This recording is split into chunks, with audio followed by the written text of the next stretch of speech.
September 1st, 1943. In the sweltering heat of Rabaul, Japan's famed ace Saburo Sakai read an intelligence report that made him laugh aloud. The Americans, it claimed, were sending a new fighter into the Pacific skies, a heavy machine called the Hellcat, nearly twice the weight of his elegant Zero. To Sakai, it sounded absurd. For 2 years, the Zero had ruled the air, unmatched in speed, agility, and kill counts from Pearl Harbor to Singapore. To imagine such a clumsy beast challenging Japan's aerial supremacy seemed a joke shared among veterans. Yet behind that laughter, unseen forces were moving networks, factories, and a new way of war that would soon rewrite the skies and end an era of Japanese dominance. In late 1941, the Pacific belonged to Japan. The Mitsubishi, a 6M Zero, designed by Jiro Horikoshi, symbolized a new era of aerial warfare. Its arrival shocked Allied pilots who had never seen an aircraft with such impossible range and agility. The Zero could escort bombers more than 1,000 miles, strike with deadly precision, and then duel enemy fighters as if physics itself bent to its will. At Pearl Harbor, the Zero's dominance was absolute. Only 29 Japanese aircraft were lost, while American air power lay in ruins. In the Philippines, Japanese pilots shot down more than 100 enemy planes for only a handful of their own.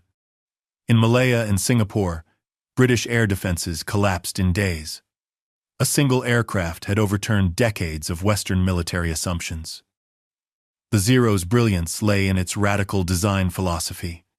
Engineers stripped away every ounce of weight that was not essential to flight. Armor plate for the pilot? Removed. Self-sealing fuel tanks? Rejected. Radios? Often discarded to save precious pounds.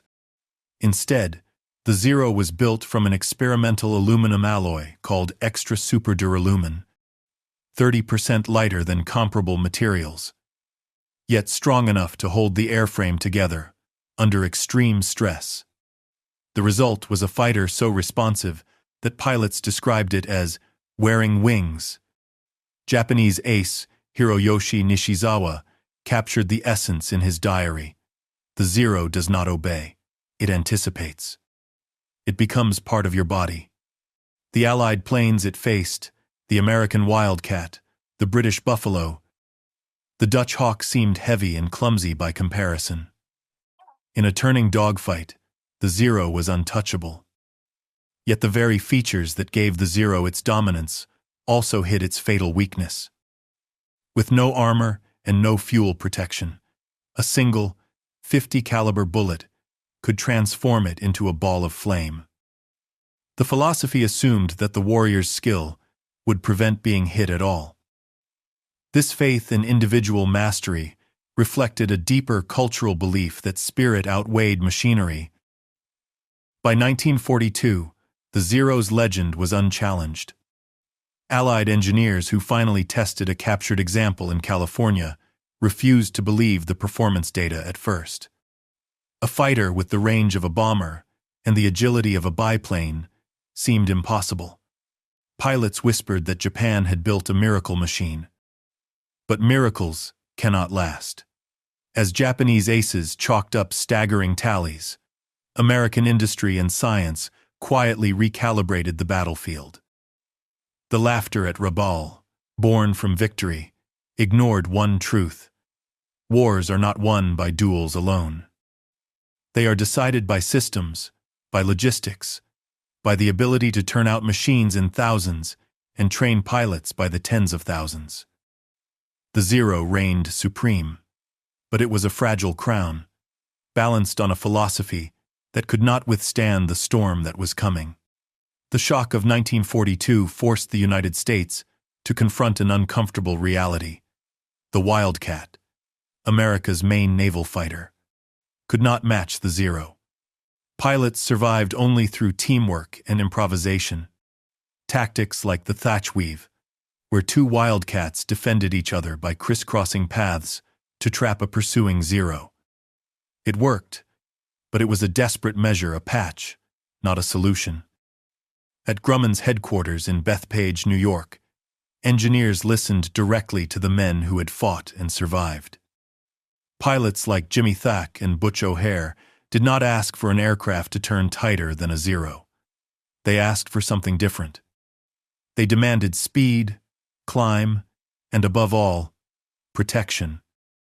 They wanted a fighter that could dive like a stone, climb like a rocket, and carry firepower that could shred a Zero in a single burst. The answer was the F6F Hellcat. At its heart roared the Pratt & Whitney R2800 double wasp engine, a 2,000 horsepower monster that had already proven itself in the P-47 Thunderbolt. Wrapped around this engine was a fortress, 200 pounds of armor, bulletproof glass, and fuel tanks lined with self-sealing rubber. Where the Zero sacrificed the pilot for performance, the Hellcat made the pilot its most protected asset. The design philosophy was revolutionary. Instead of seeking a duel in turning circles, the Hellcat embraced vertical tactics, zoom climbs, diving slashes, and high-speed passes. 6 50-caliber Browning machine guns gave it overwhelming firepower. And crucially, the Hellcat was built for mass production. Grumman's factories would roll one off the line every hour at peak output. Japanese analysts dismissed it as another overweight brute. But they misunderstood. The Hellcat was not a duelist's sword. It was a hammer designed to shatter the myth of the Zero. The test came quickly. On September 30th, 1943, near Marcus Island, Japanese pilot Yoshio Fukui encountered the Hellcat for the first time. At first glance, he mistook it for a bomber so large and ungainly, it seemed impossible that it could be a fighter. Confident, he rolled his Zero into a diving turn, expecting the American plane to flounder. Instead, the Hellcat went vertical. Its massive engine clawed at the sky, leaving the lightweight Zero gasping for air. Then came the impossible maneuver. A hammerhead stall, flipping the American machine onto Fukui's tail. 6 guns erupted in thunder. His plane was shredded in seconds. Fukui barely escaped. His wingman was not so lucky. Just days later, over Wake Island, 12 Zeros dove on a formation of Hellcats, confident of another easy kill. Instead, the Americans held formation, absorbed the opening fire on their armor, and counterattacked with brutal diving slashes. 8 Zeros fell. Not a single Hellcat was lost. The lessons were undeniable. Dogfighting, as Japan knew it, was obsolete. Power, firepower, and protection had rewritten the rules. The laughter in Rabaul had turned to shock. For Japanese pilots in the South Pacific, the most unsettling change came not from what they could see, but from what they could not. Since the beginning of the war, their training emphasized the supremacy of the human eye. Sharp vision was cultivated as much as aerial tactics. Pilots were drilled to spot glints of sunlight on enemy wings, to read subtle patterns in the clouds that might conceal a formation. The Zero itself had been designed with visibility in mind. Its long canopy and slender frame giving pilots a clear view in every direction. But by late 1943, veterans began reporting a terrifying phenomenon. Ambushes that defied explanation.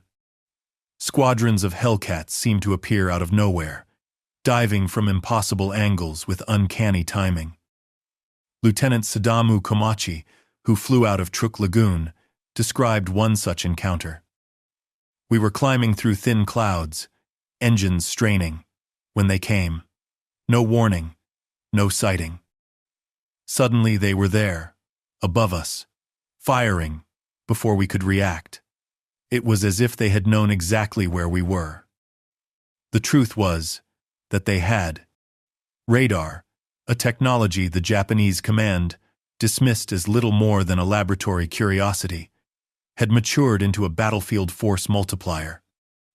On American carriers, combat information centers, CICs were packed with glowing scopes.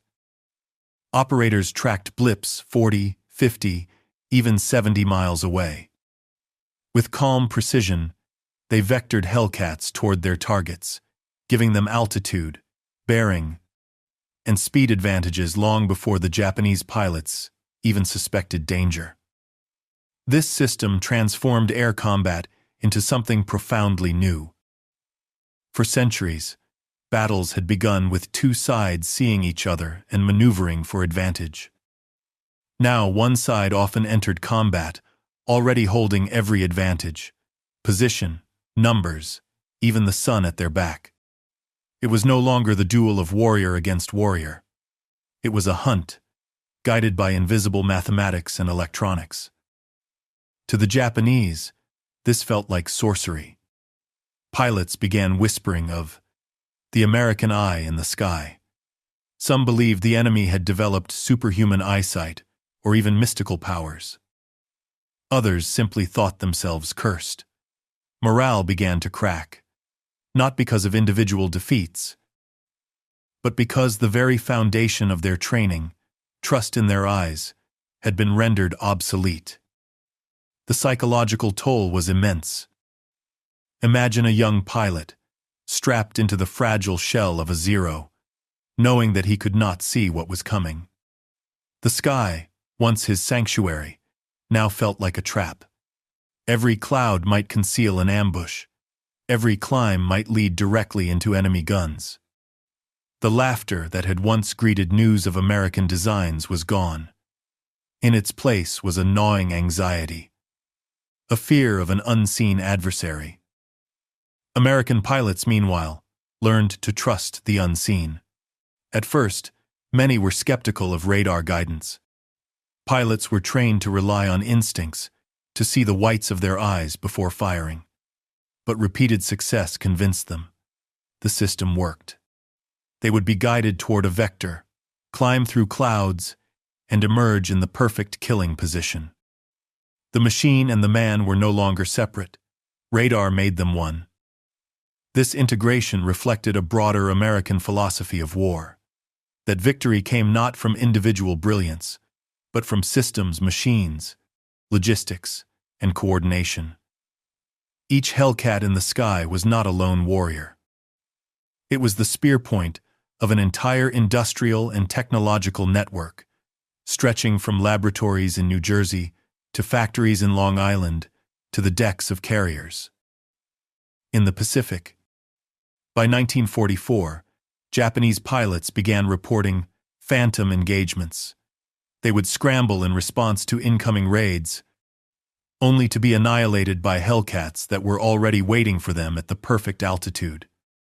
Some squadrons lost half their strength before even seeing an American aircraft. The veteran ace Saburo Sakai himself admitted, "We fought ghosts. They knew where we were before we knew where they were." Radar did more than guide planes. It altered the rhythm of battle itself. In earlier years, surprise had been the decisive factor. Pearl Harbor had proven that. Now, surprise belonged exclusively to the Americans.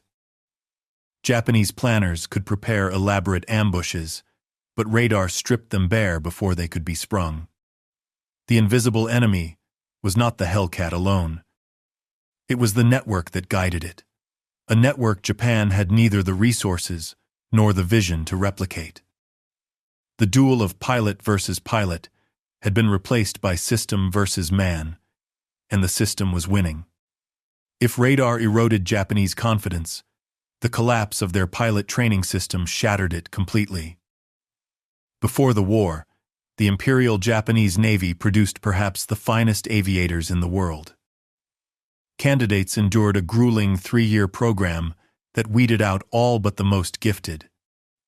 Survivors of this crucible graduated with over 700 hours of flight time, mastery of aerobatics, and the confidence of men who believed themselves invincible. These elite flyers had won the early victories, Pearl Harbor, the Philippines, Singapore. Their skill made the Zero's weaknesses invisible. A fragile, unarmored plane in the hands of an expert could still dominate. But such training consumed time and fuel resources Japan could no longer afford once war began in earnest. By 1943, attrition was bleeding the ranks of veterans dry. Losses at Guadalcanal, New Guinea, and the Solomons stripped Japan of irreplaceable talent. In response, training programs were slashed from 3 years to 6 months. Cadets graduated with barely 200 hours of flying time, less than a third of what their predecessors had logged. By late 1944, the crisis deepened further. Some recruits reached combat with fewer than 100 hours. A few, incredibly, had never fired their weapons in the air before being thrown into battle.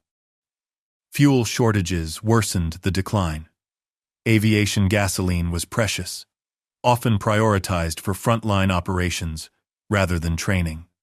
Cadets practiced in gliders or obsolete biplanes. Gunnery practice was rationed to 50 rounds, barely enough for a single brief engagement.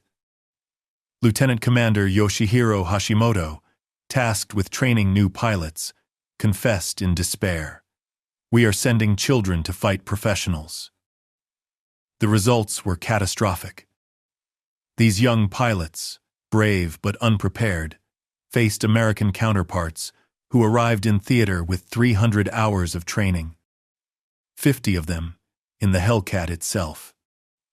They had fired thousands of practice rounds over the skies of Texas and California, learning energy tactics in safety before facing real combat. They entered battle not as students, but as seasoned professionals. The imbalance was not simply quantitative, it was philosophical. Japan still clung to the idea that spirit could overcome material disadvantage. Commanders told recruits that courage, willpower, and the samurai ethos would compensate for lack of experience. In practice, it was a death sentence. Courage meant little against opponents who had better planes, better tactics, and the invisible eye of radar guiding them. Veterans noticed the change immediately. Saburo Sakai, one of the few aces to survive the entire war, later recalled, "By 1944, I saw boys in the cockpits, trembling. They did not know how to fight. They were sacrificed." The once elite force of samurai aviators had become a desperate army of teenagers, thrown into machines that could no longer compete. The Americans, by contrast, refined their training continuously. Lessons from combat were folded back into curricula within weeks. Pilots learned not just to fly, but to fight as teams, to trust radar controllers, to exploit the Hellcats' strengths ruthlessly. The result was a widening gulf in quality that no amount of Japanese bravery could bridge. The statistics tell the story. In 1944 alone, American factories produced 35,000 fighters. Japan managed barely 5,000 of all types combined. Each Hellcat pilot was backed by a system designed to maximize his survival and effectiveness. Each Japanese pilot was a lone warrior, sent into the sky with dwindling support and almost no hope. The spirit of the samurai was real, and it carried Japan through the opening years of the war. But spirit cannot replace training, cannot shield fragile fuel tanks, cannot compensate for being outnumbered 5-1. By 1944, the tragedy was clear.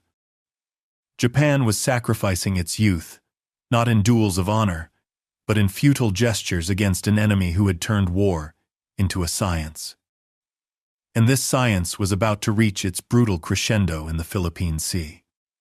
In Tokyo, even as losses mounted, Japanese leaders clung to a dangerous illusion that skill and spirit could compensate for material inferiority. To them, the Zero was more than a fighter. It was the embodiment of a national philosophy. Sleek, agile, and deadly in the hands of an expert, it mirrored the katana in the samurai's grip. But war in the Pacific was no longer decided by duels. It had become a struggle of factories, supply chains, and mass production, a truth that would become Japan's death sentence. On the other side of the Pacific, the Grumman Aircraft Engineering Corporation in Bethpage, New York, became the beating heart of this new reality. Nicknamed the Grumman Iron Works, the plant operated day and night with the relentless rhythm of an automobile assembly line. At its peak, a brand new Hellcat rolled off the line every 60 minutes. In the span of just 30 months, Grumman would produce over 12,000 of these fighters. Workers joked that the factory floor was as much a front line as Iwo Jima or Okinawa. The Hellcat embodied a revolutionary philosophy of industrial warfare, where Japanese designers stripped away every ounce of weight, armor, self-sealing tanks, even radios to gain agility. American engineers poured on the steel. Armor plating, self-sealing fuel tanks, and 6 heavy machine guns were not luxuries. They were standard. The Americans built a fortress around the pilot and trusted their massive factories to overcome the weight penalty. This was not just an aircraft. It was a protected, durable asset designed to survive, strike, and return to fight another day. The contrast with Japan was staggering. Japan's aircraft were still crafted almost by hand, the product of artisans working with scarce materials in small, vulnerable workshops. Each Zero represented a triumph of ingenuity against scarcity, but also a stark reminder that Japan was fighting an industrial superpower with cottage tools. The Zero's designer, Jiro Horikoshi, recognized this too late, admitting, after the war, with a mixture of respect and despair, "We designed an aircraft for 1941. They designed an aircraft system for 1945. This disparity was magnified by ruthless standardization. American factories built parts that could be swapped across thousands of airframes. A Hellcat with a damaged wing could be repaired by mechanics within hours. A Zero, hand-built in dispersed workshops, might require weeks for the same repairs. The efficiency gap was as vast as the ocean they fought over." The numbers told the story with merciless clarity. In 1944 alone, the United States produced 35,000 fighter aircraft. Japan managed barely 5,000 of all types combined. This imbalance meant that every Hellcat lost in combat could be replaced in a matter of days, while every Zero shot down bled the empire of irreplaceable talent and machinery. For Japanese aviators, this industrial reality felt like a profound betrayal. They had been taught that the warrior's spirit could overcome any material disadvantage. But in the skies over the Pacific, the opposite was true. One Japanese veteran put it starkly, "We brought swords to a factory war. We were magnificent swordsmen. But swordsmen cannot defeat conveyor belts." They watched new squadrons of Hellcats arrive constantly, fresh and gleaming, while their own units dwindled to a handful of exhausted veterans. A victory felt hollow. For every Hellcat shot down, 2 more seemed to appear the next day. The clash was philosophical as much as material. Japan believed in the duel, the artistry of aerial combat, the samurai spirit carried into the clouds. America believed in systems, a seamless integration of machinery, networks, and doctrine. The historian, Saburo Ienaga, later wrote, "The Zero was a blade, the Hellcat was a hammer." And the war was decided not by whose weapon was sharper, but by whose weapon could strike longer and harder.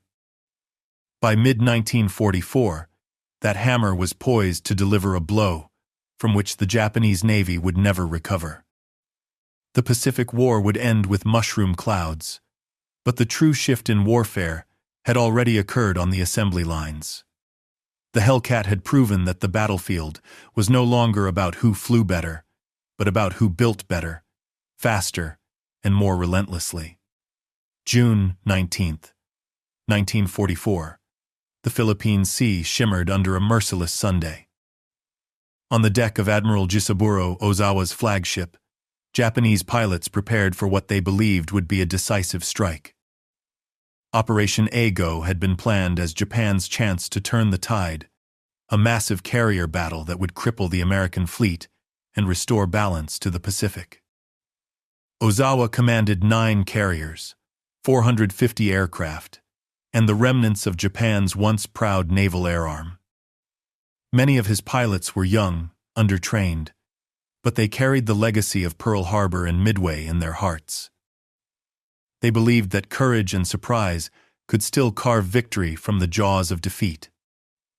At 8:30 in the morning, the first wave of 69 planes lifted into the sky. For 2 hours, they flew east, confident that the Americans were blind and unaware. But in the combat information centers of Task Force 58, the blips had been visible for over an hour. Radar tracked every mile of their approach. Controllers vectored Hellcat squadrons into perfect positions, high above the incoming Japanese formation, with the sun at their backs. What awaited the Japanese was not a duel, it was an ambush. Lieutenant Zenji Abe, leading the Zero escort, later described the moment they broke through the clouds. They were stacked from 20,000 to 30,000 feet, at least 60 of them, waiting like a steel curtain. Every tactical advantage was theirs. The clash lasted only 12 minutes. Hellcats dove like predators, unleashing storms of 50 caliber fire, then zoom-climbed back to altitude, refusing to be drawn into turning dogfights. The Zeros, lightweight and underpowered at high altitudes, stalled and floundered in the thin air. One by one, they were picked off. Of the 69 Japanese planes, 42 were shot down. Not a single Hellcat was lost. For the Americans, it felt less like combat than target practice. That afternoon, wave after wave of Japanese aircraft met the same fate. By nightfall, 346 carrier planes and 50 land-based aircraft had been annihilated. American losses from all causes totaled just 30 planes. In the ready rooms of American carriers, pilots searching for words to describe the sheer one-sidedness coined a grim phrase. The Great Marianas Turkey Shoot. It stuck, an indelible label for the most lopsided aerial battle in history. For Japan, the battle was more than a defeat. It was the death of its naval aviation.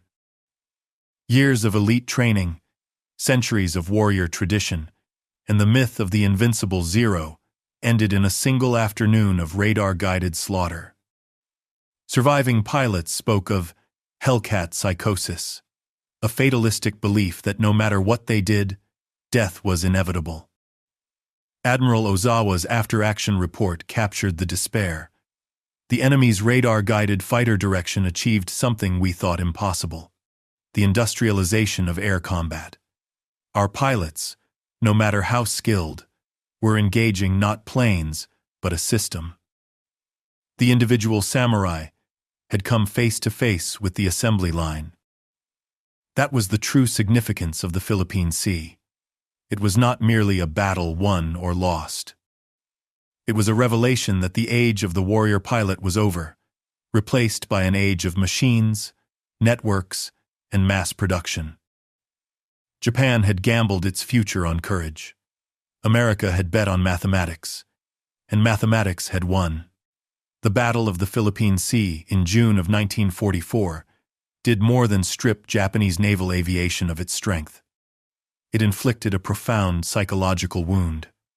The Great Marianas Turkey Shoot was the collapse of an entire philosophy. For years, Japanese pilots had believed themselves invincible.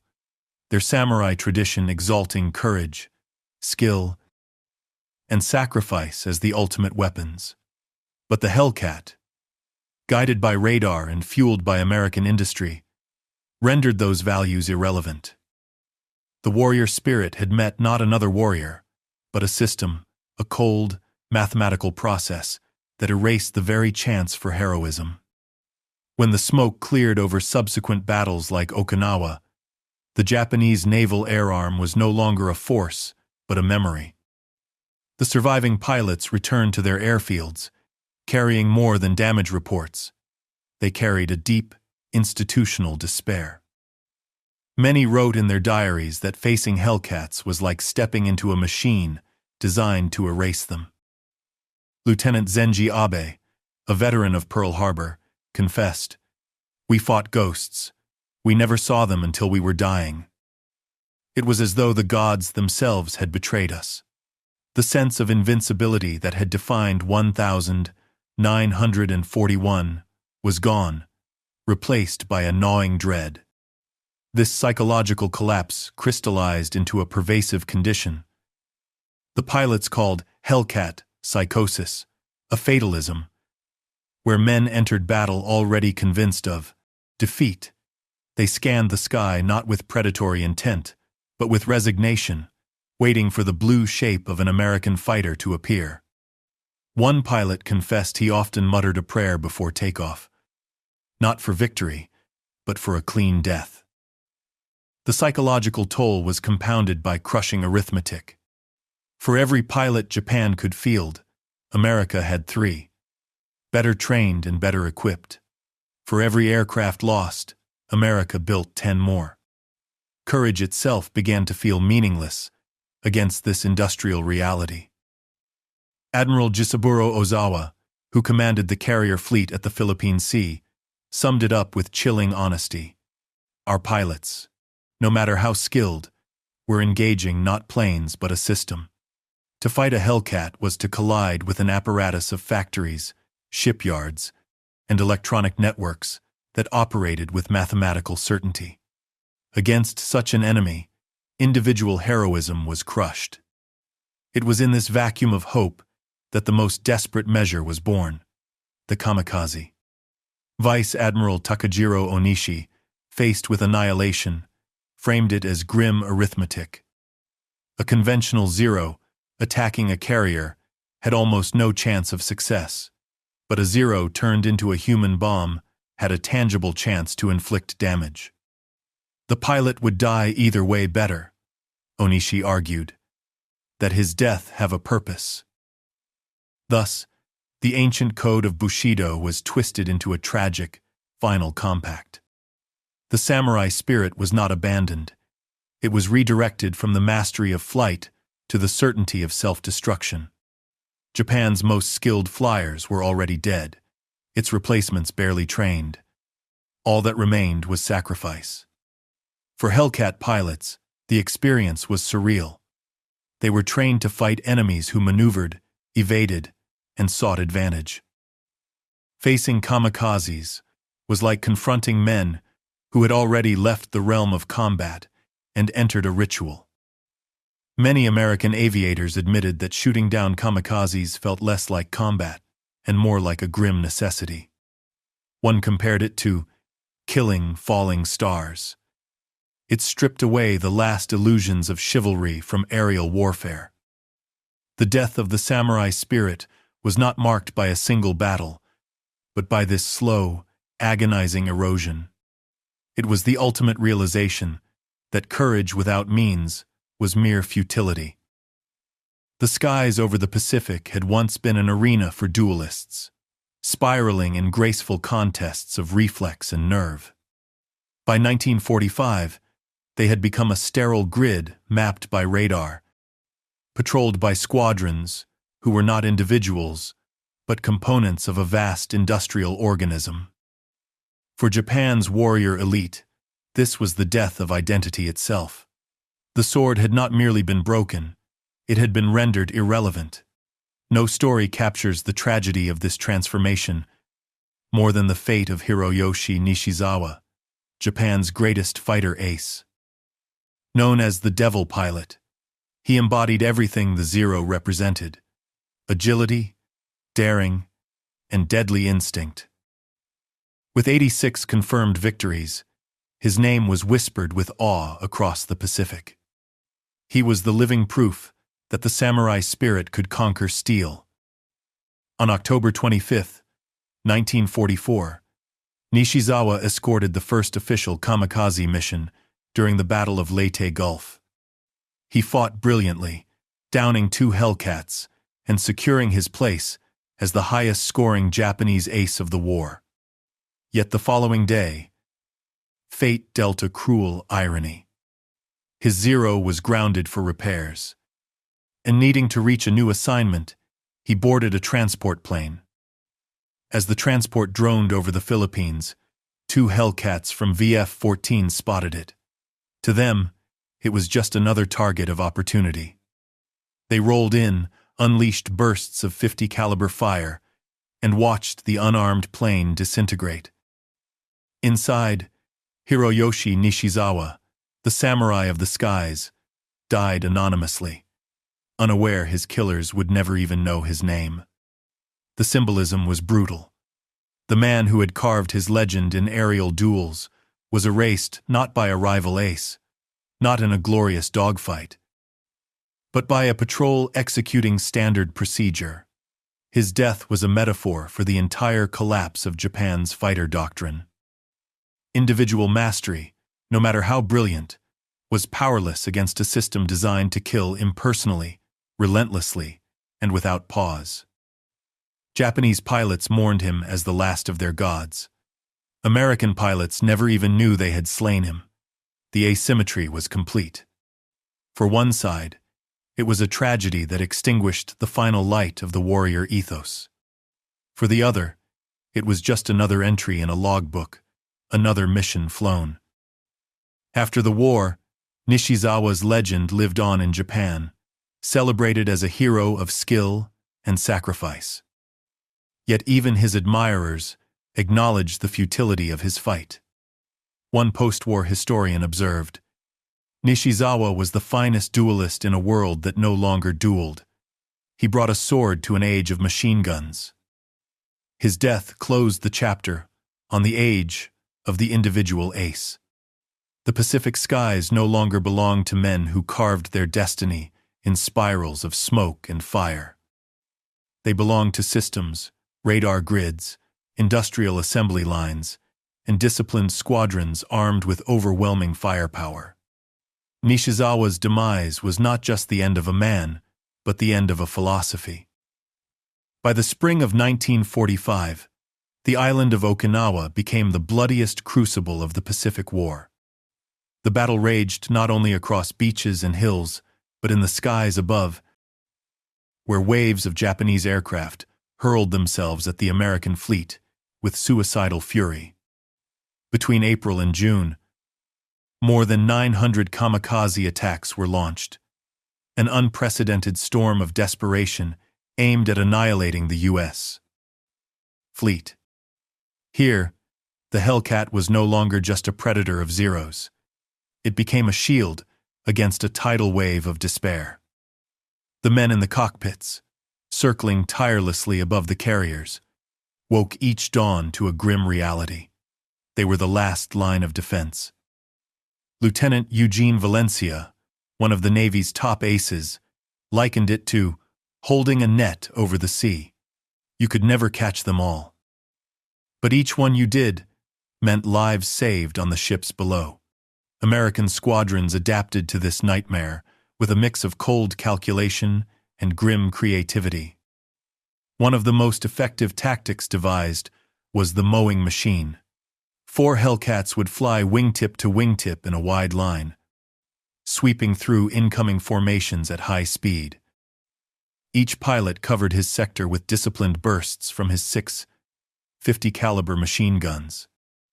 When executed correctly, the tactic was terrifyingly efficient, resembling a scythe cutting down stalks of wheat, except the wheat was young Japanese pilots turned into human bombs.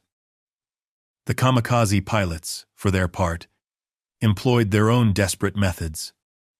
They flew low, skimming the waves to evade radar, popping up only at the last moment to scream toward their targets.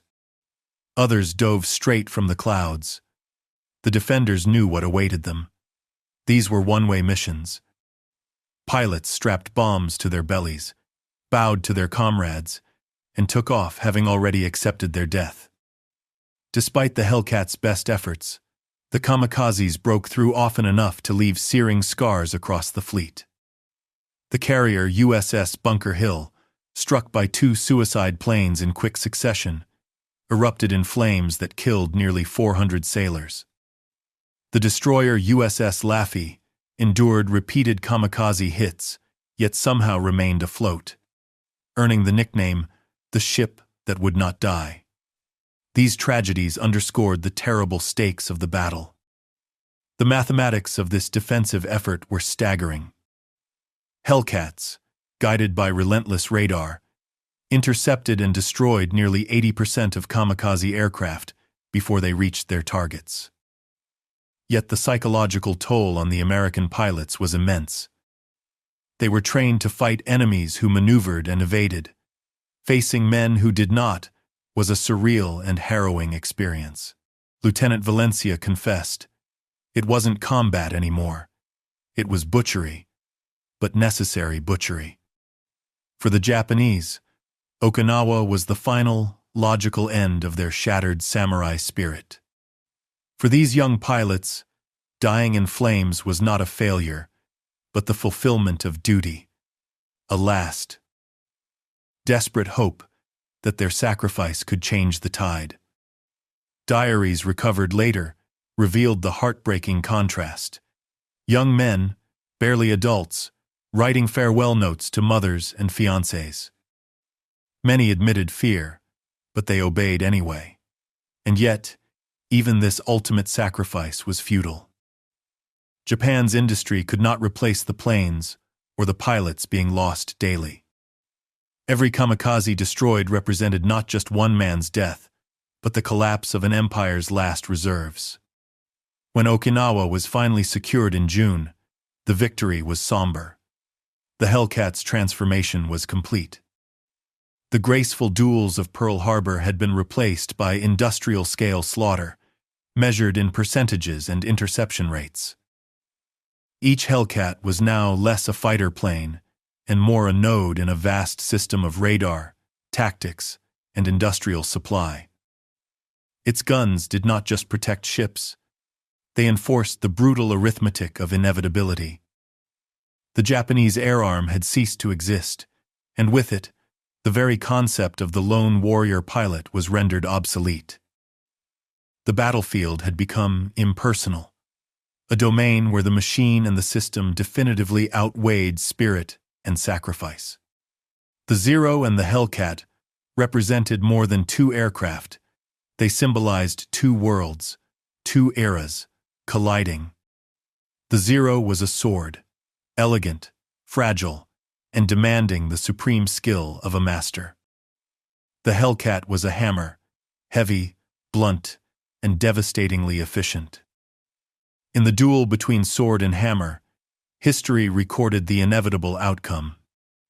By late 1944, the American system of war was on full display, a seamless fusion of three unstoppable forces: industrial might, electronic sensing, and trained manpower. Carrier task forces were no longer just fleets, they were floating brains of destruction. Inside their combat information centers, radar screens glowed with green traces, tracking incoming raids from over 50 miles away. Voices crackled over headsets, vectoring swarms of Hellcats with mathematical precision. Pilots climbing into their cockpits no longer fought blind. They were components of a vast machine, guided into position, shielded by armor, and armed with overwhelming firepower. This was not the death of bravery. Hellcat pilots still fought and died with immense courage. But their bravery was amplified by a system that multiplied their effectiveness. Radar operators in dark rooms and welders in Bethpage factories contributed as much to each kill as the man who pulled the trigger. The war was no longer about individual heroes. It was about networks. For Japanese pilots, this integrated system felt supernatural.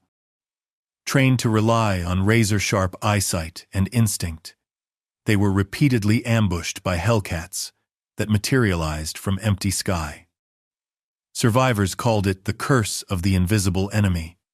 The decisive test of this new warfare came over Okinawa in the spring of 1945. Waves of kamikaze aircraft, Japan's last desperate weapon, hurled themselves at the American fleet. But radar stripped even this tactic of its surprise.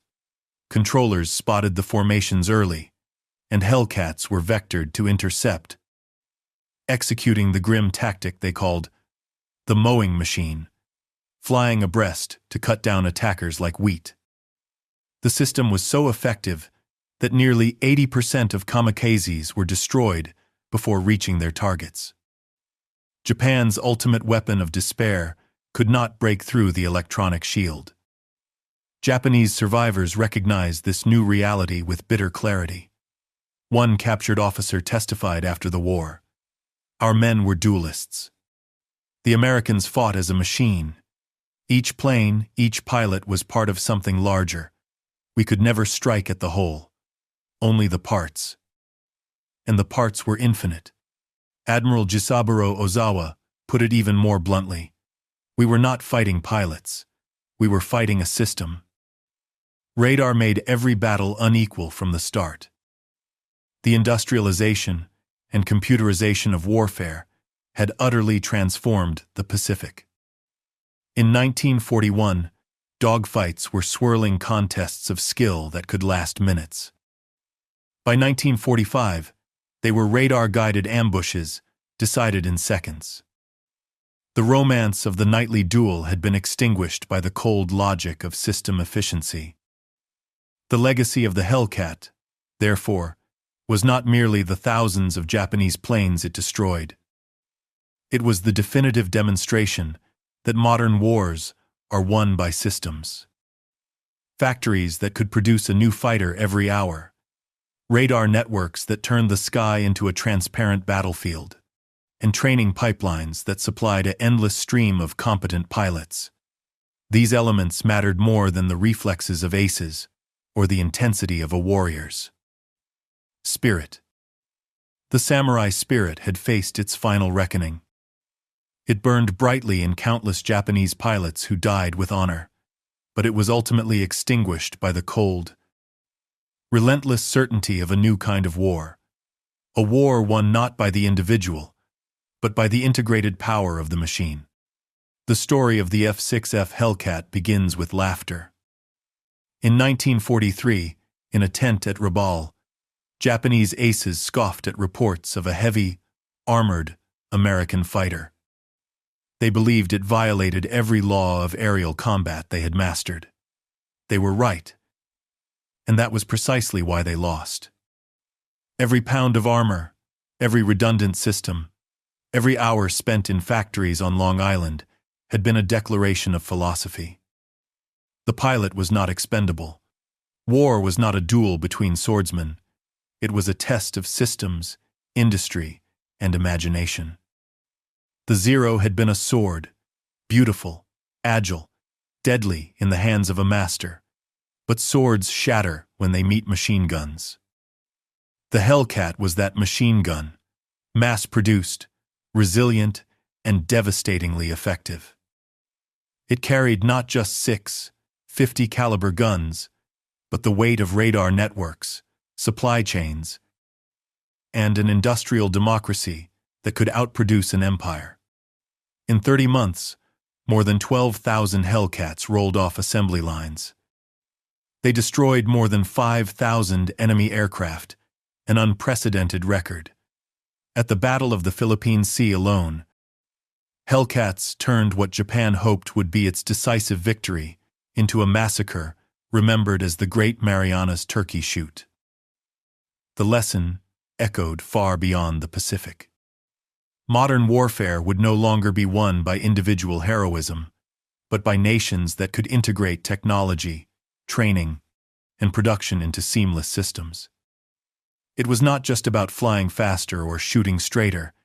It was about seeing the enemy first, striking with precision, and overwhelming them with numbers. Saburo Sakai, the ace who had once laughed at the Hellcat, lived to see Japan's defeat.